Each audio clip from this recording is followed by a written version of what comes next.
Hello everybody and welcome to Overwatch League Countdown for the 2022 season.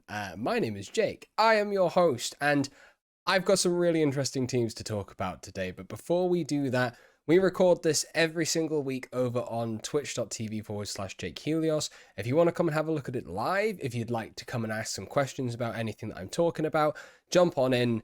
Honestly, I would love to have you guys here. This is being recorded as a YouTube video too, so once again to my chat, I apologize if I ignore you, but it is what it is. I'm recording it as such. So, we've got some really good teams to get into today. I'm very, very excited to talk about a number of these guys. So it's going to be the Vancouver Titans, it's going to be the Washington Justice, and it's going to be the Seoul Dynasty. But before we get into any of that, there was some Overwatch League news announced as well. So I'm going to jump in and have a quick look at all of that as well. Fortunately, we actually have it this week, and the reason why I've started this a tiny bit later this week is because I don't want to miss the massive news that Overwatch put out this time last Thursday, which was the Overwatch 2 beta. You can see my reaction to that right here. So let's jump on right into this one. Let me go and take a look at the stuff that they put out last week. It was a good week for news. So, let's get started with this. It is the Overwatch 2022 map pool. So there's a lot of notable absences from this, and I think I can probably explain why there's a load of absences. But looking at that right now, it looks good. Look at it, it looks good. It's a great map pool. Ilios, Lijiang, and Oasis. Okay, notably Nepal is missing from there, but I believe that they've probably sacked off Nepal for the time being because, and with a lot of the maps that I think that they're leaving out, is probably because of spatial concerns. I feel like there are still some maps that are probably just a tad too big for 5v5, and they're probably going to have a look at maybe adding some artifacts, adding some things in that maybe make them feel a little bit more confined. But for the most part, probably from their playtesting, these are probably the ones that work. Hybrid, you've got Eichenwald, you've got King's Row, you've got Midtown. So again, notably no Numbani, no King's Row. Not King's Row, sorry. No Hollywood are in there. So there's a couple of them missing, but they have added Midtown, which is the New York map, which is incredibly exciting. Escort, we have Circuit Royale, another new map, which is absolutely awesome. I think that's the one that's based on Monaco, which is very cool. Very cool. Dorado, Gibraltar, and Route 66, all absolutely sick maps. Really happy about that. I have to say, very upset that there is no Rialto. I was a big fan of Rialto. Obviously, Havana is missing as well, which is really sad. Junkertown is also missing. But you know what? Again, Junkertown especially, and Rialto, I think, were probably just a little bit too big to go into the 5v5 format just yet. Maybe doing a little bit of tweaks to those maps will probably bring them up to scratch and into line. We're going to have a look. We're going to see what happens. And then, obviously, Finally, they've removed 2CP. In fact, this week, to anybody that's watching this, they also removed Paris and Horizon Lunar Colony from Quick Play. So in Overwatch 1, we no longer have to deal with that, which is amazing. I love that. I'm very happy about that. And obviously, 2CP has been replaced by Push, and the two new maps for Push that are currently going to be in the league and in the beta is going to be New Queen Street, which is Toronto, and Colosseo, which is obviously based on Rome, Italy. Good stuff. I like this map pool. It's not too big, I don't think. It's not too small. I think that these are probably some of the best maps that Overwatch has actually produced, especially from a competitive standpoint. So I'm very happy to see these guys come back. I'm hoping that they'll probably add another couple throughout the season. That'll be lovely. Maybe new, maybe some refreshes from some old ones. But otherwise, I'm really happy with this. This is good stuff. So in addition to this, we had another little bit of news that came out, which was Matt, Mr. X Morello, told us that there's no hero pools this year. I both love and hate this. I love it because finally nobody is constricted with these silly metas that all of a sudden come up for like 3 weeks and then they disappear.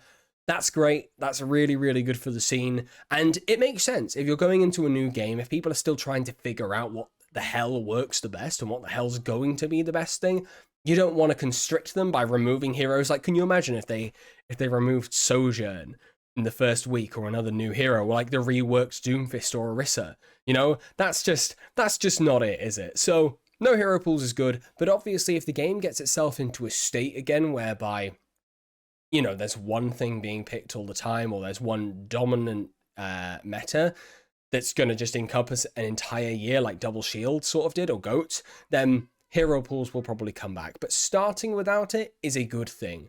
And personally, I don't know about the rest of you, but I'm very, very happy about that. I think that's a sick thing. So, excellent stuff. Right then, that's all I had to say about the news. As I said in the intro, I waited to send this out because I was having a look at Twitter and YouTube just to make sure, hold on, let's make sure they don't announce any other news before I start this. But yes, we got some cool stuff coming. Let's take a look at the first team here, which is going to be Seoul Dynasty. I've done some extensive looking at Seoul Dynasty today, and I have to say, anybody that knows me already, anybody that watches any of my content that I bring out on this channel or on YouTube already knows, I am not a massive fan of Seoul Dynasty. Let's just say that. I've always seen Seoul as perennial underachievers. I've seen them as an incredibly talented unit across the last 4 years of Overwatch League, and yet they have perennially underachieved every single time. And it's just disappointing. It's firmly disappointing. And I don't like to get sucked into the hype. I didn't let myself get sucked into the hype last year, but this year, I'm going to get sucked into the hype of Seoul at the moment. So, I'm going to say this now. Seoul are easily top 3 APAC at this current point in time, in my humble opinion. But we'll see where that goes. So let's take a little deep dive into this team. I've put the roster on the screen right now, but I want to talk about a couple of these key moves that they've made and just sort of how they finished last season to see where they are. So the most notable thing that Seoul ever did was they obviously came second in the 2020 season. And I think it's fair to say that while they performed excellent in those playoffs, that was off the back of a radical meta change. That wouldn't have happened if the meta had remained the same, and I think Shanghai and Philly would have gone on and absolutely crushed it over the course of the playoffs if that meta hadn't have changed. It would have been them in shock going on, not Seoul. So, last season they finished third in the East. That was fine. They ended up going into that play-in with the Philadelphia Fusion, the final time they faced off over that season, and Philadelphia beat them to the playoffs, so they didn't even make it there. And the only other notable thing that they did was they had the Countdown Cup, in which they got absolutely demolished by Gladiators and Chengdu and went home crying without even having taken a map, which was disappointing. So I think if you're a Seoul Dynasty fan, it's been a pretty disappointing ride over the last 4 years. But I have to say, I think they might get it right this season. So let's see what they got rid of. So Gesture retires. Gesture is gone. Gesture, obviously a legend of the scene in terms of main tank. For me personally, I wasn't very high on Gesture. I think that Gesture, for a lot of his career, has had some wonderful players surrounding him. And while he does have moments of technical brilliance, he is also a liability in some aspects. Technical brilliance, Roadhog. Liability, Goats. Sorted. They let go of Arnamo. Arnamo heads over to Florida Mayhem. They let go of Marvel. Marvel goes to Boston. They get rid of Sabiolby. I think Sabiolby was an incredible tracer at the very beginning of his career, obviously coming into the end of it. I say the end of it, into this stage of the career with all of these young up-and-comers being so good, like Proper and Kevster, it's very difficult to maintain and keep up with them. And then they let go of 2U, and coaching-wise, Changoon goes over to Hangzhou Spark. So, in my opinion, they basically get rid of a lot of the dead weight. I'm glad that Gesture is no longer their main tank. I think Arnamo is a good player, but I don't think he's very good, or he was very good on Seoul.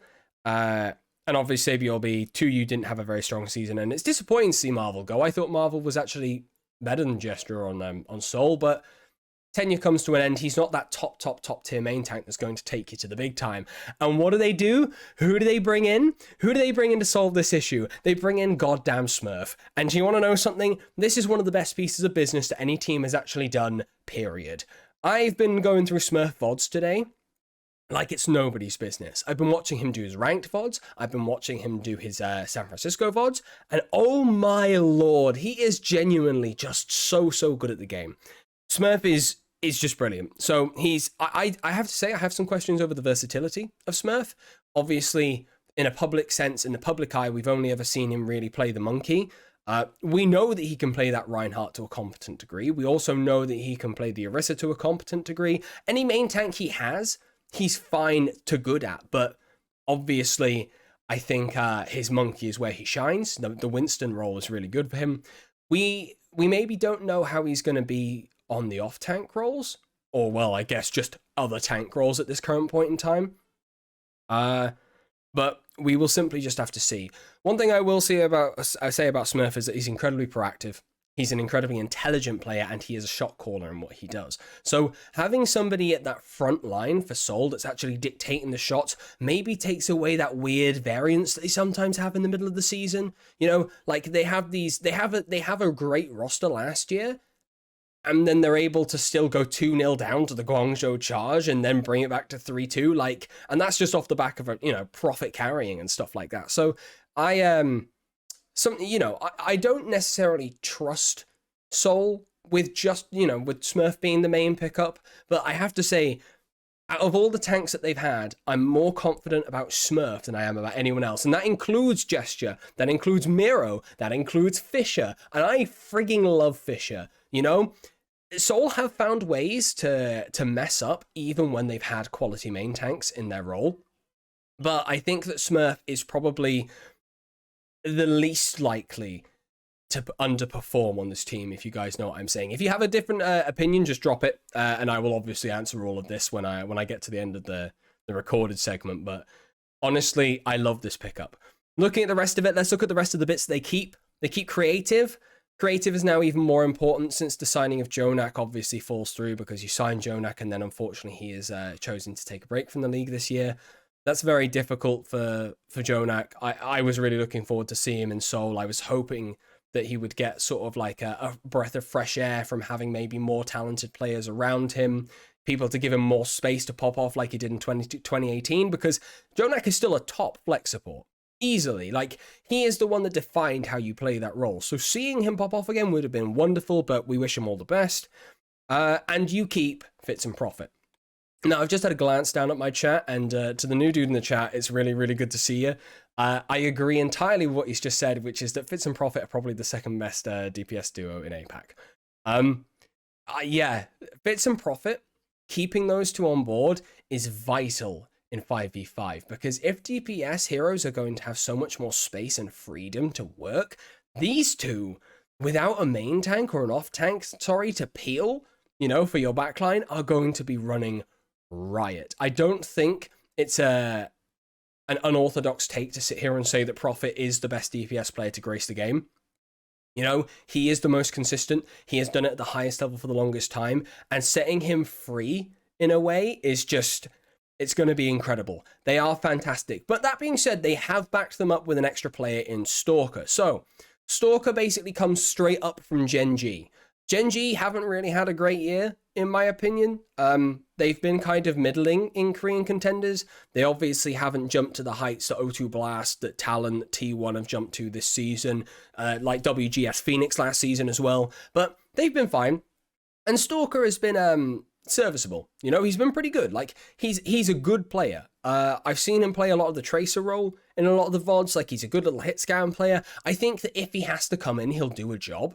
But let's be real here, everyone. Let's sit here and let's just take a step back and think. Is Stalker going to start over Fitz? No. Is he going to start over Prophet? Probably not. He's a bench pick.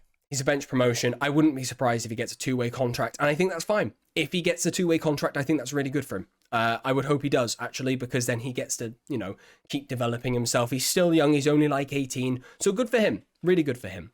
And then they pick up Vindime. Okay, I want to talk a little bit about Vindime. I've been watching VODs of O2 Blast and Talon all day. I've been watching these guys battle it out, duke it out, and I have to say, I'm quite a large fan of Vindime. I'm also a large fan of Vigilante, but I'll get onto him a little bit later when we get into the Washington segment. And as I said last week about Charong from Talon, I think he's a really, really well-rounded main support, especially on that Lucio role. So, Vindime, most of the season has been run on the Mercy, and has been run on the Brigitte for O2 Blast. Season 1, Contenders Season 1 this year, he's been playing the most. He was basically a mainstay for this O2 Blast team. But going into Season 2, he kind of got benched a little bit for Chio, who is now on Dallas Fuel. Understandable, Chio also came in and was a great player, but Vindime did play in both of these grand finals, and in Season 1 especially, he's basically played most of this year. So I think he's a great pickup. He's also incredibly young. He's got a lot of room to grow. He's going to be working under the new head coach who was a main support, i.e. Toby. I'll talk a little bit about Toby in a minute, but I'm very, very happy with this pickup. With all that being said, I think that overall, you're probably looking at a pretty good Seoul Dynasty roster. If you have to point to one element of Seoul being weak, it's probably the support line. But even then, I don't think that support line is that weak. I really don't. I'm going to, again, wait until I start talking about Washington. Then we're going to be talking about problems. But I think that this support line has a lot of room to grow. They're under a head coach who has been playing in the support line, for all of his career, okay, and has been doing it at a top level for 4 years straight. More years if you think about back to the Apex years of Overwatch as well. So I am a really, really big fan of this roster. I know we've seen Seoul rosters before in the past that look so good and then have just failed, but you got a good feeling about this one. I have a couple of elements of concern, mind you. So my concern isn't with Vindime, it's a little bit with creative. So I think if you've got Jonak in this roster, I think that you're looking absolutely solid. But because Jonak isn't there and you're relying on creative again, I don't think creative is the top tier of flex support. Obviously, Vindime is a main support, so you probably don't have a lot more leeway to run that double flex, which is a problem. But creative isn't on the same level as people like Shu, your Violets, your Iziakis, your Fielders, etc., etc. He's excellent. He is excellent. I really like creative, and I think that he has actually been one of the bright spots on Seoul over these rocky couple of years. But he just isn't that top tier flex support. And to hang with the best, especially in APAC, I think Monk is really, really good on Chengdu. Obviously, Iziaki is an absolute crackhead on Shanghai. You need to have somebody that's going to be able to do that job. Let's talk about Toby for a little bit. I'm going to talk about Toby for just a little bit. Toby comes in at head coach. I have my doubts. Obviously, Toby's coming in straight away to the head coach role. He's not even having a break. He's not even going to learn his trade maybe on a contenders team. He's going straight in to the top of the line. Now, in one element, I think this is a testament to how intelligent Toby is when it comes to the world of Overwatch and how his experience has really put him forward. But at the same time, I am concerned that this might be a little bit too deep for him. I'm not really entirely set on the coaching staff around him, but I think that this is a breath of fresh air and it's going to turn into a very much like a player-run team, Toby's going to be man managing and he's probably going to be helping the team out with a lot of individual elements and whatnot, but this is going to feel like a player-run team, okay? You're going to be running Smurf, Profit, Fits, they're going to be talking in scrims, they're going to be seeing what works, seeing what doesn't work, and I think that it's probably just a better atmosphere on Seoul, maybe a little bit more lax for them, maybe something where they don't feel as pressured this year, which is obviously the pressure of being Korean and playing for Seoul Dynasty, the patriotism of that is quite strong, and I've heard about that in a lot of interviews, but we'll see how they do. I firmly believe that this team is going to be top 3 in APAC.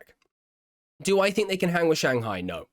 Unfortunately, I don't think anyone can hang with Shanghai. Shanghai are just simply a cut above everybody else in the league. But what I will say is that I think they can probably give Chengdu a run for their money. Leaving Aprita, leaving Jinmu is an absolute dominant DPS line, mind you, from Chengdu, but I think they can give them a run for their money. I think this roster is talented enough, and I think they probably are going to have the right atmosphere going into this season. So, to summarize Seoul Dynasty, top tier team going into this league. I have to say, I was thinking about this earlier as well. Do they hang with the top teams in the West? Do we think they hang with Dallas? Maybe. Do we think they hang with Atlanta? Maybe. Do they hang with Shock? Maybe. Do they hang with Gladiators? Maybe. I don't know. I don't know. But because those 4 teams at the top of the West right now, I think are also very, very strong. But we'll see how we go. So that's what we're thinking about Seoul. Obviously, stick around, drop any questions in at the end of the next 2 teams, but I have a good feeling about Seoul this year, which is the first time ever since their conception that I've had a good feeling about this team. So let's see how they do. All right, let me get a little bit of water in me.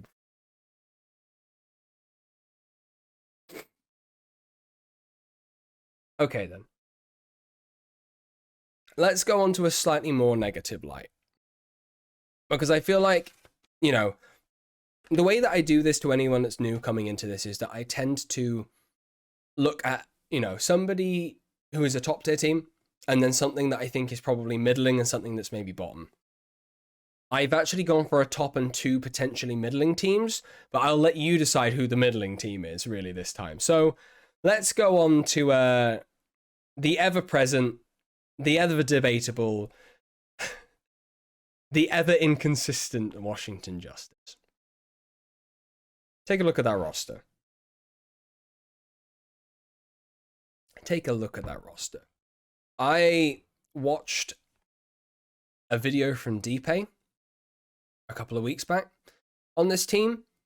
He seemed to be pretty content with looking at it. I see so many problems that it scares me. I'm not sure if this roster is an upgrade to last year, and that already screams problem for Washington. But then I am also slightly biased against Washington. I've never liked this team. I've never liked them ever, so say what you will. But let's have a look at what they did in 2021. So in 2021, they come in with a really high expectation. They obviously signed Decay at the back end of the 2020 season. They look great in that playoffs run. They go all the way in that lower bracket, and then they die at the last minute. I think, was it to Fusion that Washington lost? Did they lose to Fusion or Shock at the last in the last minute in the playoffs? In 2020, I can't remember, but it was one of them. I think it was Fusion, and I think they got 3-0'd as well. So I think it was quite dominant, but they had a better roster. You know, they bring in Bebe, they bring in Closer, they bring in Jerry. You know, they keep Tuba, they have Mag, they have Fury. Okay, and then they've got Decay and Assassin. And you think this is going to go good. They win their first 4 games in 2021, you know? They're 4-0 in the May Melee, okay? And then they crash and burn out to Florida Mayhem, and they don't go to Hawaii. They don't even get close to Hawaii.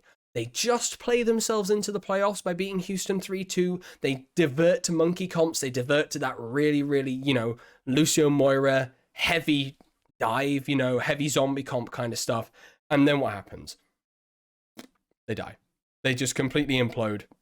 And they lose 3-0 to Atlanta. So, yeah.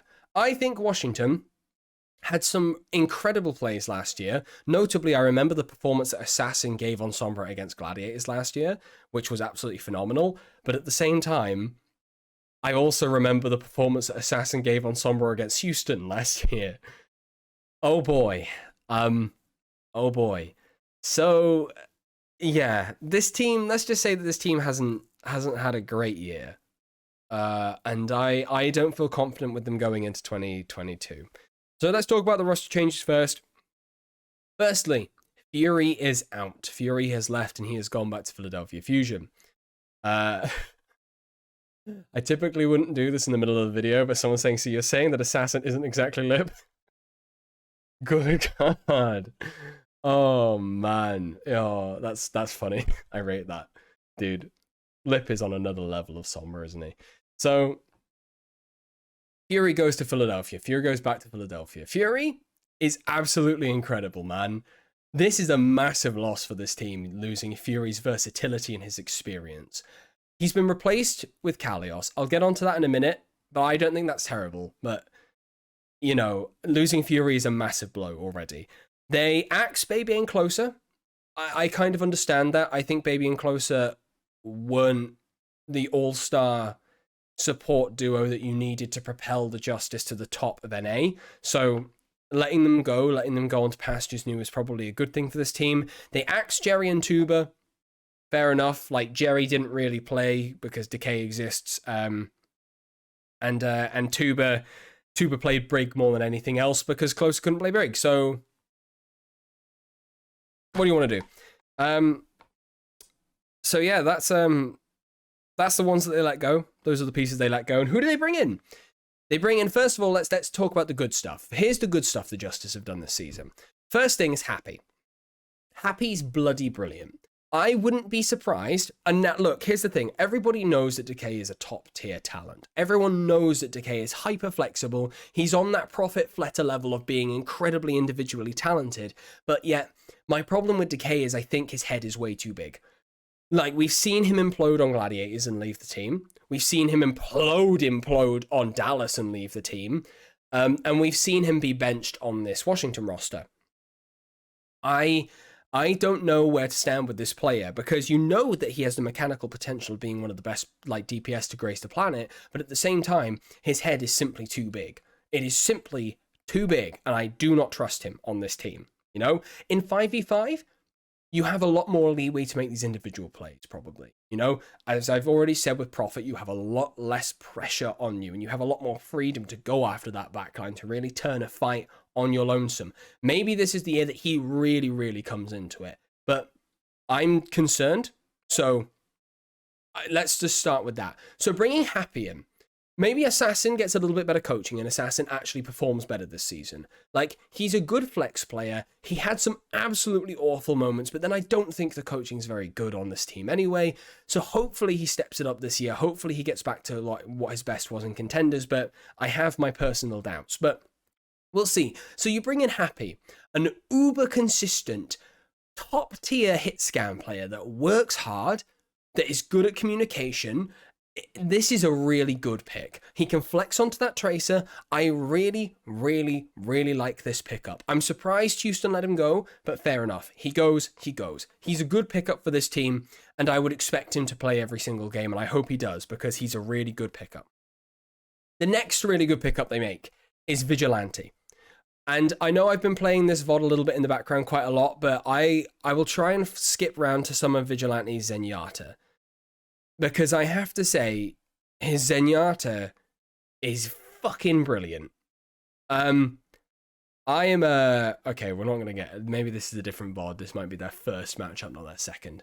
But Vigilante is a very good flex support. I'm a big fan of Vigilante. Everything I was talking about with creative and not really having that top tier standard, but being excellent, I see as well in Vigilante, but yet he's younger and he probably has a lot more ability to perform on that highest level. I really rate this kid. Like, I've watched a lot of his VODs. He's solid. He doesn't get picked off first in fights. He sits back on that Zenyatta like your Jonaks of this world and your Shoes and your Izayakis, and he just pumps damage into the backline. And he just pumps damage into your tanks as well. He's a really, really well-rounded flex support, and I cannot wait to see him play in the league. He's an excellent pickup. Really, really good. So those are my two good bits. I know I didn't really show a lot of gameplay from Vigilante there, but it's hard when you're trying to find all. But right, here we go. Problems. Now here come the problems. My first problem is Krillin. The Krillin Vigilante connection. So Krillin, I actually don't think is a bad player. Krillin obviously had that season on London. He comes in season 2 and plays a lot of Brig on that Goats team. I think he stayed for the 2020 season as well, but he wasn't so hot. And where's he been? I forget where he was. He was on T1. So actually, Krillin's been on T1 for basically the last year, and T1 were okay in Korean Contenders this year. They basically had third place finishes for the most part. You know, they weren't up there with Talon and O2, but they were pretty good. So I have no personal complaints over Krillin's performance back in Contenders, and I thought that he wasn't the worst player on this London roster that got disbanded, right?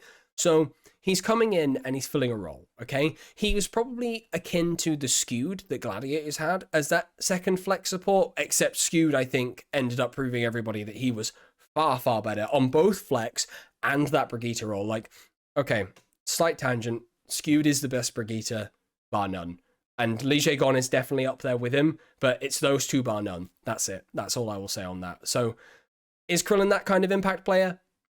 I don't think so. Unless he's gotten that much better, I don't think so. So I think he's a solid pick. He's a solid pickup in terms of sitting back. The problem that you have is that he's not going to sit back. And here's why. So obviously you see down here at the bottom of the screen that Opener and Vigilante aren't of age yet, right? Vigilante doesn't turn 18 until the 1st of July, 2022. He's going to miss the first 2 months of the season, meaning that your support duo but for the first 2 months, is Krillin an opener? Here's my second problem with that. It's fine if it's Krillin and Vigilante. Krillin can flex onto main supports, he can flex onto flex supports. That's fine. Opener has had a very strange career, and I don't necessarily trust this guy. So I don't think he's had enough competition at the top tier of Korean contenders for him to be necessarily considered a good pickup. Then again, we've seen sleeper pickups come through before and be fine, i.e. Skewed. Skewed was a sleeper pickup, you know? He wasn't good on his previous team, and then he gets picked up from the back end of Korean contenders and ends up doing really, really well. So you could have a similar thing in opener, and you'd like to believe that if you're a Washington fan, you know? But playing over in... I can't even remember what the region's called. It's Australian contenders, you know, in the Oceanic region. That's not the top tier. I would say that the Oceanic region of contenders, while it does have some good fruits, like Adam's really good. I really like Adam. I think Adam's gone to Boston. I can't remember. Either way, good, really good player. You also have, you know, that's number 4 behind EU, NA, and then, well, EU and NA just tussle like this all the time, and then Korean contenders at the top. Hell, Chinese contenders is definitely better than Oceanic contenders. So getting only 3rd in Oceanic contenders, and I looked at these VODs, he didn't even play that much. Opener didn't even play that much, okay? And then being on a Gen G team that wasn't even very good, you know? And the fact that Seoul Dynasty snubbed him to go and pick up Vindime instead, and that's Toby. Toby, obviously head coach recruitment, didn't pick up this guy that's from his own academy, because this was a loan move here to the Oceanic contenders. What does that say about the guy? And I don't want to poo on him, you know. He's a young kid. He's 17. He's got to have some potential in him. And I think that, you know, you've got to give everybody a chance in this league, you know. I'm not going to pass judgment on him just yet, but I have to say, from what I've seen, which isn't a lot, and from what the metrics say, I don't know if this kid is it. He will be 18 by the time the league starts, though. So the long story short is that he's going in...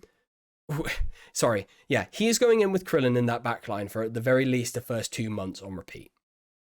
You only also have now one tank. That's Kalios. Now, I went back and watched some of the NYXL VODs from last year. So Kalios came in mid-season last year. I think he was on WGS Phoenix up until that point, and he came in mid-season to play with Yakpung, who he'd played with on O2 Blast of 2020's Korean season, to try and shore up that NYXL line. And to be fair to Kalios, he was an upgrade to Bianca. He was much better. So I'm not going to sit here and shit on Kalios because NYXL had a bad season. I actually think he was a bright spark. I think he was great. I also think he plays a good Diva. I think he plays a fine Sigma, and he can flex over onto the Zarya as well. And if anyone watched the O2 Blast San Francisco Shock Workshop mode scrim the other day, Zarya might end up being quite strong. We'll find out. So I will be doing a VOD review of that, by the way. So keep, you know, when this goes on YouTube, take a look on the channel. That will go live, and I will do that. But interesting. The long story short is that is hella interesting. So I think this is fine. I think he's a good pickup. I think he's pretty flexible. I also don't think he's bad, and I think he's got a lot of room to grow. Is he top tier? Not sure. The only other piece that they keep is Mag, obviously on this tank role, and I haven't spoken about Mag yet because Mag is great, but my god, he did not work in all of the compositions that they played last year, Washington. The only one he worked in was that Winston comp where everyone goes with him. But look, he's an individual talent. He's really, really good. I think that he can step up his game and get like the best out of him. Yeah, I really do believe that he can be like a top tier tank in the Overwatch League, but I have my doubts. And this is the thing. This whole team, this whole roster is riddled with doubt. When you look at the support line, not even having their best flex support in it for 2 months, that's a big fat doubt. When you take into account Decay's ego, that's a big fat doubt. When you take into account the tank discussion where Kalios is maybe not top tier but serviceable and Mag might underperform again, that's a massive doubt. And when you take into account the coaching staff, this coaching staff hasn't been great. I have one bright spark, and that's Ty Dollar. I think Ty Dollar did an excellent job on Gladiators last year. I think he worked closely with the players, and you saw that because Gladiators won the Countdown Cup. You saw them get better and better over the course of the season. So that's a bright spark, but Supreme hasn't shown any let's be real here, particularly good stuff over his career. So, yeah. Long story short, I am not high on this team. And I don't want to sit here and say that Washington are going to be a low-tier team. I think that they simply have enough talent, and we don't know enough about Overwatch 2 yet until we start getting some maybe alpha or beta footage out from teams and scrims to pass any judgment. But I would be concerned about this team. I would be concerned... I think I'd be more concerned about them in their regular season matches than I would be in their playoffs run, because I think playoffs decay is a thing, just like playoffs profit. But I just don't know if they're going to get it together. So...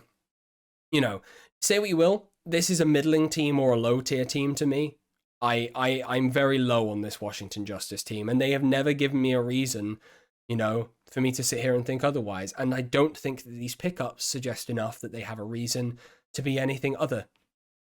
So that's Washington. I'm sorry, Washington fans. I know that was a bit of a downer. Like, don't get me wrong, I could easily be proven wrong by the amount of sheer talent that is still on this team, especially when Vigilante comes alive at the middle of the season, hopefully. Personally, they need to give him back to a contenders team, put him in Korean contenders for those first 2 months, if there even is contenders in those first 2 months, and just let him keep playing, you know? Don't let him go cold, because the guy's good. Don't let him get cold. And yeah, that's all I'm going to say about Washington. I apologize if that was a bit of a downer, but I have to be honest, I'm not high on this team. They could be great, but I'm not high on them. And let's turn into the last one. Our last team here. Okay, Vancouver Titans. I have ragged on this breadstick loving team for so long, and I'm about to sit here and I am going full hopium. We're going full hopium with this team, okay? Look at it. Look at that team. Look at this team and tell me that there is not so much to be excited about, man. So much to be excited about, okay? Right. Literally, there's so much to talk about. We know the narrative of the breadsticks, okay? They had the super roster. They had the super runaway team. RIP runaway. I missed them very much, okay? But I am... you know, that roster died. The runaway roster is dead. It is no more. They have the one win last season. It's all about the breadsticks. They're still a really hype team because of the breadsticks. They have no hope. The org is absolute poo, and they have no expectation on them. And arguably, that no expectation coming into this season is going to be super good for them. Okay, I have high hopes for this team, and I really cannot wait to see them play. Okay, let's talk about the roster changes. Okay, so they basically let go of everyone. That's all I can say. They let go of everyone, and you can tell that some of them really weren't it because they didn't get picked up by other teams, unfortunately. I would suggest a lot of them going back to contenders and doing other stuff, but it's a shame. I thought FRD wasn't too bad, but Linkser, great career, terrible end, but, you know, respect on Linkser's name, please.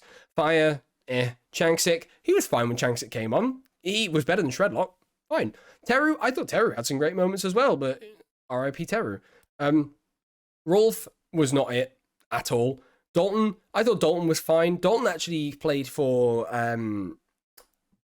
Gladiators Legion, the contenders team, before they took the academy team out of NA in 2021. But so Dalton had a little bit of hype going into him, but he's just proved he couldn't do it with this team. I would actually like to see Dalton given another chance. I don't think he's a bad player, but, you know, I don't think he's top tier enough to, like, carry this entire squad. I was going to say something really nasty, and obviously Shredlock retired mid-season. So not good, you know, but a lot of that were the same people that stuck around after the explosion of the runaway roster. What have they brought in? Holy fucking shit, this team is good. It's not top tier, no, but my God, I look at it, I'm like, oh my God, that's hype. Holy crap. Okay, so first of all, they bring in Aspire. Aspire on Toronto, the fact that Aspire wasn't kept by Toronto, and I said this last week, I understand. You know, if you want to see what I said about Toronto, take a look at last week's video. But basically, I look at this Toronto team. I looked at the Toronto team and I was like, why didn't you keep Aspire? They're going for a Korean roster. Okay, Aspire jumps to the other side of Canada. He goes to Vancouver, and oh my God, he's great. He's so good. His tracer is incredible. Former American Tornado Man is just absolutely nuts, and he really did save parts of Toronto's season last year. Him and Hisu, he's a great pickup. Shockwave coming back onto this team was incredible. I think Shockwave was great on this Vancouver team when he was picked up, and I think that he was fine and good on Philly when he was with Philadelphia. You know, He and Aspire as a DPS duo is a sleeper pick to being absolutely nuts, okay? I am really high on that DPS duo. I think they're going to be nuts, you know? And I think this team is going to catch a lot of people off guard. Right, tank. They only have one tank. This is an area of concern for me. False is good.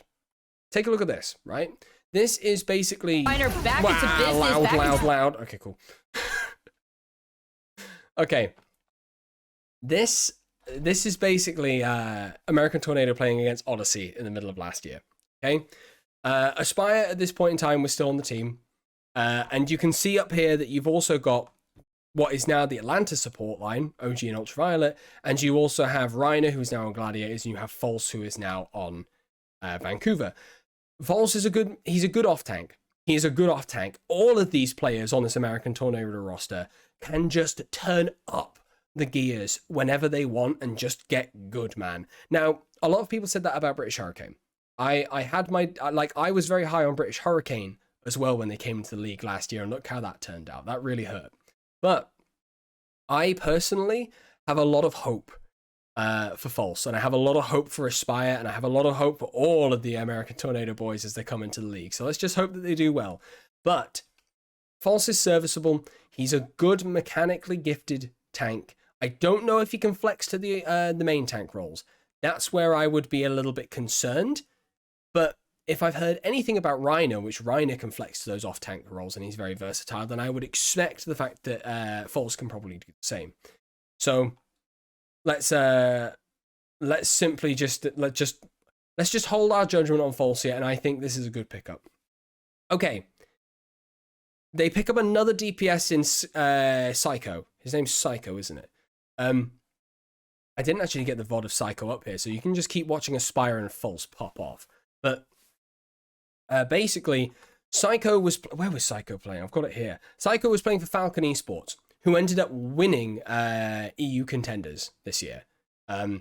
They were great. They were really, really good. And Psycho was especially gifted on the Echo role. So let's be real. I'm not gonna sit here and hype him up too much. I think Psycho was fine. He's obviously won contenders in EU. You know, he's stood to the test.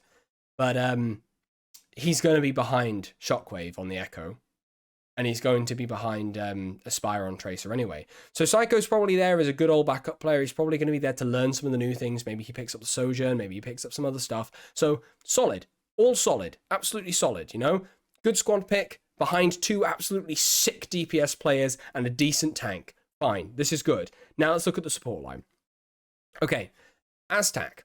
I think Aztac is basically what we're going to start calling the number 3. I'm coining this phrase now, and I want to make it into a thing. The number 3 is basically that third support that you bring in just in case you need double flex. That's what it is. Aztac's going to come in as the number 3. He got benched by Lastro when Toronto signed him. So there was a shame for Aztac. I thought that he had a really, really good season as well before on WGS Phoenix. So, you know, he's talented. He's fine. You know, he's serviceable. But he's obviously, as I say, he's not one of these top tier flex supports that have the ability to carry games and carry fights off the back of excellent mechanics and excellent ability usage. So he's a number 3. And then your 1 and 2 are Sky Ripper. Sky Ripper was really good on British Hurricane this year. I thought that Sky Ripper was actually an upgrade to Ripper, which is hilarious because, you know, Ripper, Sky Ripper, funny. Haha. I'm having some water. Give me a second. But yeah, Sky Ripper, absolute upgrade. I think he's fine. I think he's good. Again, I don't think Sky Ripper's top tier, but I think he will play over Aztac personally because I think that this team is definitely going to be leaning towards an English-speaking roster. So you would expect Sky Ripper to play more, and maybe Aztac to come in as that cover. And finally, Masa. Again, go watch last week's video. As a Gladiators fan, you can all see it. You can see me repping the merch. Okay, I hate Atlanta Reign. You know, not as a team, I think they're fucking incredible. But from a supporter's point of view, God, I fucking hate them because they were just better than us at the end of the day for a lot of those times last season. Like, I remember when they knocked Gladiators out of basically the running for, was it Summer Showdown or June Joust? And it hurt me. It hurt me so much, you know? And I hate to sit here and admit it, but Masa is a top tier main support. He really, really is. He's up there with your Lee J. Gons. He's up there with your Moths. Okay, he's ridiculous. He's up there with your funny Astros. Sorry, excuse me. I'm talking myself into a hole here. I'm a really, really big fan. Marsa. I think that Marsa offers you a lot of experience on this team. You know, obviously Shockwave and Aspire have a lot of experience, but he offers you like a lot more experience, especially in those really top tier situations in your playoff matches, you know, your good playoff runs, your big matches against your San Francisco Shocks where you beat them in the reverse sweep, etc., etc. You know, the grand finals, he has grand final experience. Like, who else can say that on Vancouver? No one. So Marsa's an excellent anchor for this team, in my opinion. You're bringing in somebody really, really good. And that basically is the end to a roster that looks absolutely sick. Again, so I'm glancing at my comments a little bit, so I am actually reading them a little bit, guys. I'm just not responding too much, but I think that this team is a solid... I think there's no expectation on Vancouver Titans to do well. I think if Vancouver Titans end up being in between 8th and 13th in North America, just outside of those continual tournament spots, then no one will necessarily be surprised or punish them for it. The quality and standard of the league has gone so far up that it makes perfect sense, like, as to why they would be let out, even though they've made a significant upgrade. But because we don't know the state of the game, because we don't know like how impactful DPS players are going to be, or, you know, what even the tank role is going to look like potentially, I am so high up on the fact that I think this is a sleeper pick of a team, and I think that they are going to overperform. I really do. I think that this team will sneak their way into at least one or two of those mid-season tournaments. I can genuinely see them getting into one of them, especially when some of these teams have bad schedules. Like, for example, like, let's say Gladiators don't come out the blocks on fire, okay? And they might not. Gladiators don't have a good history of starting in the Overwatch League. They always start pretty slow and warm up towards the end. That's what they've been doing for years. So they already have Boston, a new look Boston with Striker back in the roster. They have New York. New York could be dangerous. You know, Myeongbong, Gangnam Jin, Yaki. It's a dangerous team in terms of its DPS line at the very least. So scary. And then they also have Dallas Fuel and San Francisco Shock in their opening 4 matches. That's a dangerous looking schedule. So you can see teams, you know, like Gladiators, potentially, if they don't start out as well as they can do.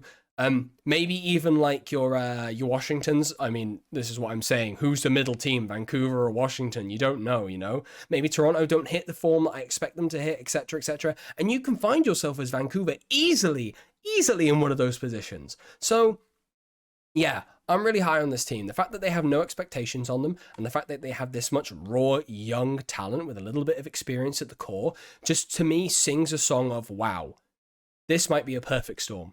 And I think that's the best way to describe this Vancouver Titans roster. I think you can describe them as a perfect storm. So yeah, let's see how they go, and I hope that they have a better season. I really do. But yeah, so those are the 3 teams today. That's my 3 this week. So if you guys like this video, if you wanted to talk about it, you know, either jump into a Discord, which I will put in the bottom of the video, and also, you know, put it in comments, put it in Twitch chat, put it wherever. I'd love to talk about this with everyone more.